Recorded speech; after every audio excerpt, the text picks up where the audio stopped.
మన వారాహి సిల్వర్ జ్యువెలరీలో అద్భుతమైన ఆఫర్స్ పొందండి మరియు కార్ గెలుచుకునే గొప్ప అవకాశం. మా వాళ్ళకి అన్యాయం జరగకూడదు. వాడు వచ్చినాడంటే తెలుగుదేశం ముసుగేసుకొని మేము సహించను కాక సహించం. ఒక్క పులివెందులే కాదు, మీకు దానికి ఎక్కడైనా మీరు చెప్పిన ప్రకారమే మీ పల్లా శ్రీనివాస్ గారు ఇందులో ప్రెస్ నోట్ కూడా ఇచ్చారు. ఎవరైనా పార్టీలోకి వస్తున్నారంటే ముందుగా వారి గురించి ఎంక్వైరీ చేసి అన్ని క్షుణ్ణంగా తెలుసుకున్న తర్వాతనే పార్టీలోకి ఆహ్వానించాలి. ఎవరిని పడితే వాళ్ళ పార్టీలోకి తీసుకుని ఒక ప్రెస్ నోట్ కూడా విడుదల చేసిన ఒప్పుకుంటా. అయితే భూమిరెడ్డి రాంగోపాల్ రెడ్డి గారు నిన్న మొన్న వైసీపీ టీడీపీలోకి రాలేదు కదా, ఆయన ముందు నుంచి టీడీపీలోనే ఉన్నారు కదా. మీరేలాగో ఆయన అక్కడ టీడీపీలోనే కొనసాగుతున్నారు. ఇప్పుడు భూమిరెడ్డి రాంగోపాల్ రెడ్డి వైసీపీ కోవర్ట్ అని మీరు అంటున్నారు. సరే, ఆయన కోవర్టా కాదని నాకు సంబంధం లేని విషయం, అది పార్టీ అధిష్టానం చూస్తారు. ఆయన మీద దాడికి మీరెంత అడిగినా అదంత విలువ నా క్లాస్ డిగ్రీలో గౌరవం ఉంటుంది. పార్టీ కొన్ని పొరపాట్లు పడి టికెట్ ఇచ్చి ఇదే చేసినాడు కానీ అంతటి వ్యక్తి కాదు. ప్రతి విషయంలో ప్రతి ఊర్లో వైసీపీకి సపోర్ట్ చేస్తున్నాడు. కాదు మాట్లాడాల్సి కాదు. వదిలేయండి సార్, అది ప్లీజ్ వదిలేయండి. వదిలేయండి సార్. ఎవరు కార్యకర్తలంతా దాడి చేసి మేము బాధ్యులమా? తప్పులు చేసుకుంటుంటే కార్యకర్తలు దాడి చేస్తారు. 24 గంటలు పని చేసుకుంటూ ఉండాలి చాలా మంది. అట్లాంటివన్నీ పార్టీకి రిపోర్ట్ చేశాం. మేము సహించాం అట్లా వ్యక్తులు అనేది కాదు, వ్యక్తులతో కాదు మా యుద్ధం. పార్టీని నాశనం చేస్తే ఎవడైనా వైసీపీ నుంచి తెలుగుదేశం లేకొచ్చే అటువంటి వాళ్ళ విషయంలో కాలరాస్తాం. వీడు వాడని కాదు, ఎవడైనా కానీ తెలుగుదేశం వైసీపీ నుంచి టీడీపీలోకి వచ్చిన వారిని, టీడీపీలోనే ఉంటున్న వారిని కీడు చేసినా సహించాం. అది పెద్ద మ్యాండేట్, చంద్రబాబు నాయుడు గారి మ్యాండేట్. మా పార్టీ కార్యకర్తలకు అన్యాయం చేయండి రానియొద్దని. మీరు కూడా చూసే ఉంటారు. గంగాధర్ నెల్లూరు రీసెంట్ కూడా చెప్పాడు ఆయన. పెద్ద ఆయన తండ్రి మాట జవదాటని వాళ్ళం మేము. తండ్రి బట్టి వాడు చంద్రబాబు నాయుడు, ఆయన చెప్పింది మేము ఫాలో అవుతాం. ఆయనే చెప్పాడు ఆ మాట. పార్టీకి అన్యాయం జరగని సార్, కార్యకర్తలు పార్టీకి అన్యాయం జరగని ఎవరైనా సరే, ఎవడు ఎంతటి వాడైనా సరే ఆయన వల్ల పార్టీకి అన్యాయం జరుగుతుందంట పూర్తి 100%. పార్టీ నిద్రపోతుందా? అతని విషయమే వదిలేయండి సార్. పార్టీ చౌకబారు వ్యక్తులు చౌకబారు వ్యక్తి ఆయన ప్రజలు గెలిపించారు. గెలుస్తారు, చాలా మంది గెలుస్తారు. సరే, ఆ దాడి విషయము మనం పక్కన పెడితే ఒక రోడ్డు విషయంలో సార్ మాకు ఇష్టం లేదు, తీసేయండి. శేషారెడ్డి గారు అనవసరం వద్దనే వద్దు, మేము తీసేయండి. అది తీసేచ్చిన మేము ఇంటర్వ్యూలో పాల్గొంటాం, లేకుంటే మాకు అవసరం కూడా లే. కాంపిటీటర్స్ చేస్తారా? సరే, ఇప్పుడు మమ్మల్ని వేమలో పరిమితం చేసి అడిగేది కూడా నాకు లైక్ కాదు. మేము ఎంపీ క్యాండిడేట్లో ఎమ్మెల్యే క్యాండిడేట్ ఈ రోజు కాకుంటే ఇంకొక రోజుకైనా పిల్లలైనా సాధించారు. మాకు వేములో మండలం వేములకే మిమ్మల్ని పరిమితం చేయాలంటే భవిష్యత్తు నిర్ణయిస్తుంది. వేములకు పరిమితం అవుతారా భవిష్యత్తులో ఏంటి అని అడగద్దు. అట్లాంటి ఓకే వచ్చినారంటే వాళ్ళు ఎంతో ఫీల్ అవుతారు సార్. ఖర్చు ఇచ్చుకుంటారు లక్షలు. మీకు తెలియదు మేము ఎంత లీడర్లు అని. సరే, చూపించుకొని అధికారులను బెదిరించుకొని సొమ్ము చేసుకుంటారు. ఓకే, తీసేయండి ముందు. కూటమి అధికారంలోకి వచ్చిన తర్వాత మీరు వేంపల్లె మండలములో మీ మార్కు చూపించుకోవడానికి మీరు సాధించిన ప్రగతి ఏంటంటే ఏమంటారు? మేము సాధించిన ప్రగతి కళ్ళకు కనపడతా ఉంది. ఎక్కడ చూసిన సీసీ రోడ్లు, గోశాలలు అవి గతం నుంచి ఉన్నట్టువే కదా. ఇప్పుడు వచ్చింది ప్రజెంట్. గతం నుంచి సీసీ రోడ్లు తిరుగుతూనే ఎంఆర్ఓ ఆఫీస్ దగ్గర వైసీపీ గవర్నమెంట్ తెలుగుదేశం పార్టీ వాళ్ళందరూ ల్యాండ్స్ అన్ని కొట్టేసినారు. అవన్నీ రెక్టిఫై చేసాం. ఓకే, అన్నోనని గత 5 సంవత్సరాల నుండి వైసీపీ గవర్నమెంట్ కూడా ఏం చేయలే. ఓకే, మా అన్న మినిస్టర్తో మాట్లాడంత, కలెక్టర్తో మాట్లాడంత రెక్టిఫై. నియోజకవర్గంలో ప్రతిరోజు ఎంఆర్ఓ ఆఫీస్ కాడివి ప్రజలకు ఈ పార్టీ ఆ పార్టీ అనకుండా అందరికీ న్యాయం చేయమని ఎంఆర్ఓకు, ఎండిఓకు, సచివాలయంకు ప్రతిరోజు అదే పని. నాకు నియోజకవర్గంలో ఎవరు వచ్చినా కానీ వస్తుంది, అడంగలు రావడంలే. చాలా ప్రజలు సఫర్ అయినారు, 100 మంది జగన్ గవర్నమెంట్లో. నన్ను వచ్చి చాలా చెప్పినారు ఇది చూడండి అని. వెంటనే ఇన్ఛార్జి మినిస్టర్ సవితమ్మ గారిని కలిసి దీని మీద స్పందించాలమ్మా ఇమ్మీడియట్గా అంటే ఆమె చాలా స్పీడ్గా, సుడిగాలి కంటే వేగంగా స్పందించింది. మేము అదే విషయము లోకేష్ గారికి, చంద్రబాబు గారికి కూడా నోటీస్ చేశాం. స్పందించి ఆమె కలెక్టర్లతో అందరితో మాట్లాడి వితిన్ డేస్లో రెవెన్యూ గ్రామాలే క్లియర్ చేస్తూ వస్తున్నారు. జగన్ 5 చేసిన సంవత్సరాల పని నుండి మా పెండింగ్ ఇంట్లో ఉన్నాయి ఉండే సార్ మా అవి. సొంత భూములకు కూడా అడంగలు రాదు. ఉమ్.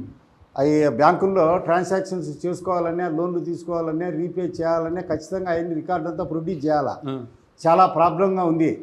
నియోజకవర్గానికంతా చేశాం. రెండోది యురేనియం దాంట్లో ఎస్ఎంఎస్ అనే సంస్థ ఉంది. అంతా వైసీపీ వాళ్ళకే, వాళ్ళ కావాల్సిన వాళ్ళకే జాబ్ చేసుకునేవాళ్ళు.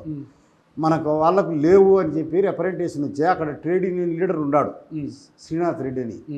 ఆయన తెలుగుదేశం పార్టీ లీడరు. ఆయన ద్వారా వివరాలన్నీ తీసుకొని వెంటనే ఆడ ఇచ్చి వెంటనే పైనుంచి వాళ్ళు వచ్చారు, చర్చలకు వచ్చారు, మాట్లాడారు. ఈరోజు తెలుగుదేశం వాళ్ళకు కూడా ఎన్నో ఉద్యోగాలు వస్తున్నాయి. అదిను ఇక్కడ ఇది గవర్నమెంట్ జూనియర్ కాలేజీకి, ఐటీఐ కాలేజీకి కాంపౌండ్ వాళ్ళు, 99 లక్షలు. వాటర్ ప్లాంటు, ఇక్కడ మా ఇంటి పక్కన ఉండే హాస్టల్, సంక్షేమ హాస్టల్కు అవన్నీ రిపేర్లు, దీనికి కస్తూరిబా స్కూల్కు డైనింగ్ హాలు, హై స్కూల్కు అవన్నీ శిథిలమైనవన్నీ డిలీట్ చేశాము. దాంట్లో కూడా కాంపౌండ్ వాళ్ళు, సీసీ రోడ్లు, మండలము నియోజకవర్గం అంతా ఎక్కడ చూసినా గోశాలలు, ఎక్కడ చూసినా గోశాలలు. ఎన్ని చూపిస్తారు నాకు, వెంట వస్తా నేను. ఎన్ని చూపిస్తారు నాకు, వెంట ఎన్ని కావాలనే చూపించాం. గోశాలలు ఇప్పుడే చూపిస్తాం. పశువుల పాకలు కాదు, మీ రైతులు చాక్కుంటే పశువుల పాకలు నాకు వద్దు. గోశాల అంటే, గోశాల అంటే మీకు తెలుసు, మీ అంత నాలెడ్జ్. పశువులు పెట్టేదే గోశాల అంటే. అదే గోశాల అంటే నిర్వహణ, గోవుల పోషణ. ఇప్పుడు మీ ఇంట్లో ఆవులు పోషిస్తుంటారు, ఆవులు పెంచుకుంటారు. ఆ గోశాలలు కాదు నేను చెప్పేది, మీ దొడ్లో ఆవులు ఉంటాయి, దాన్ని కూడా గోశాల అంటే నేను ఒప్పుకోను. పార్టీ ఇచ్చే దానికి పేరు పెట్టినది, దాని ప్రకారం మేము ఏర్పాటు చేశాము. సమీప దూరంలో త్రాగునీరు కానీ, సాగునీరు కానీ, చెరువులన్నీ. సరే, గోశాలను నాకు చూపించండి. ఇంకోటి చేస్తా, యురేనియం కేంద్రం, యురేనియం ప్రాజెక్ట్ నుంచి మీరు మాట్లాడారు, బాగానే ఉంది, మీ మండలంలో ఉంది. మరి యురేనియం ప్రాజెక్టు అక్కడ మొత్తం కూడా భూగర్భ జలాలన్నా కలుషితమైపోయి అక్కడ కలుషిత నీరు వస్తుందని అక్కడి ఆ గ్రామాల ప్రజలకు శుద్ధ నీటిని అందించేందుకు శుద్ధ నీటి జల కేంద్రాన్ని ప్రాజెక్టును ఒకటి నిర్మించాలనుకున్నారు. అది మధ్యలో ఆగిపోయింది.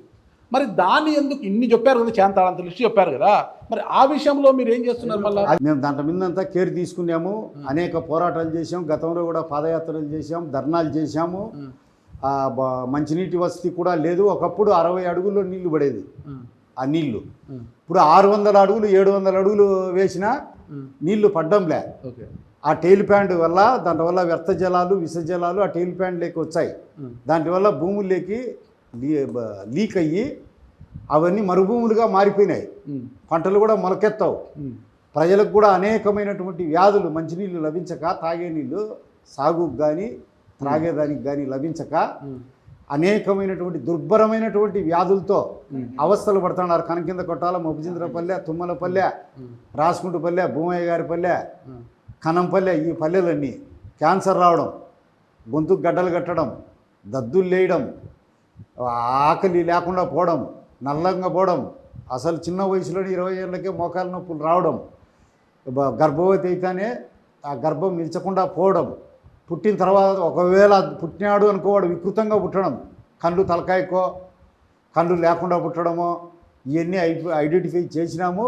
దాంట్లో విషయం నిరంతరాయంగా మొన్న 10 రోజులు ఐడెంటిఫై చేసిన తర్వాతనే శుద్ధ జల కేంద్రాన్ని ఆడ ఏర్పాటు చేయాలనుకున్నారు. ఓకేనా? మీరు కొత్తగా మీరు ఐడెంటిఫై చేసేది కాదు, ఆల్రెడీ పెట్టించాము. ఆ ప్రాజెక్టు నిలిచిపోయింది. ఆ ప్రాజెక్టు పూర్తి కావడానికి మీరేం చేస్తున్నారు అంటున్నా నేను. మీరు పాతదంతా చెప్తారు, భారతానంతా జరిగేటి ఇప్పుడు రన్నింగ్ కామెంట్ ఇంతవరకు ఏదో గమనించలేదు. అవి నాట్ హిస్టరీ నిలబడిపోయినాయి సార్. జరుగుతా నిలబడిపోయిన కేంద్రాన్ని, శుద్ధ జల కేంద్రాన్ని పూర్తి చేయించడంలో అన్నదమ్ముల పాత్ర ఎంతవరకు ఉంది అంటున్నా నేను. 24 గంటలు అదే పని మీద ఉన్నాం. ఇప్పుడు రాసుకుంటుపల్లె పోయే దారిలో ఉంది వాటర్ ప్లాంట్, భూమయ్య గారి పల్లె ఉంది వాటర్ ప్లాంట్, ఇక్కడ ఐటీఐ కాడ పెట్టించాం. అన్ని చోట్ల ఉన్నాయి, ఈ ఏరియాలో పెట్టించాం, ఇంకా పెట్టించేదానికి ప్రయత్నం చేస్తున్నాం. మీరు చెప్పినట్టు తీవ్రమైన సమస్యలు ఉన్నాయి. ఆ సమస్యలు మరి దాంతో పాటే వేంపల్లి మండల కేంద్రాల దాదాపు 13,000 ఎకరాలకు సాగునీరు అందించేందుకు గాలేరి నగరి కాలం నుంచి ఎత్తిపోతల పథకాన్ని ఒకటి పెట్టారు 45 కోట్లతో. అది గతంలో కూడా దాదాపు 30 కోట్లతో పనులు చేశారు. బిల్లులు రాలేదనేసి, బిల్లులు మంజూరు కాకూడదు, కాంట్రాక్టర్లు చేతులు ఇచ్చేసి మేము నష్టపోతున్నాం వెనక్కి వెళ్ళిపోయారు. ఆ ప్రాజెక్టు కూడా ఆగిపోయింది. అది పూర్తయితే 13,000 ఎకరాలకు సాగునీరు అందుతుంది. మరి ఆ ప్రాజెక్టును పూర్తి చేయించడానికి పేర్ల సోదరుల యొక్క పాత్ర ఎలా ఉండబోతుంది? మొన్ననే పోయి మినిస్టర్ గారిని అందరినీ కలిసి, పెద్దలందరినీ కలిసి మొన్ననే పిటిషన్ ఇచ్చాం. రాయలసీమలో ఒక గాలేరు నగిరి ఇదే కాదు, కాలేటి వాగే కాదు, ఒక చిత్రావతిదే కాదు, ఒక గండికోటదే కాదు, మైలవరందే కాదు, ఒక వామికొండే కాదు, రాయలసీమలో ఉన్నటివన్నీ కృష్ణా జలాలతో చెరువులు, దొరువులు, వంకలు, వాగలు అన్నీ నింపండి, సస్యశ్యామల భరితం కావాలా, శ్రీకృష్ణదేవరాయలను తలపించాలా అని. అదేవిధంగా వదులుతున్నారు చెరువులకు నీళ్లు. మీరు వచ్చేటప్పుడు చూశారు లేదో, చూసింటే మీకు కనపడుతుంది. ఎత్తిపోతల ద్వారా వదులుతున్నారు నీళ్లు, వదులుతున్నారు, వస్తున్నాయి కృష్ణా జిల్లాలో.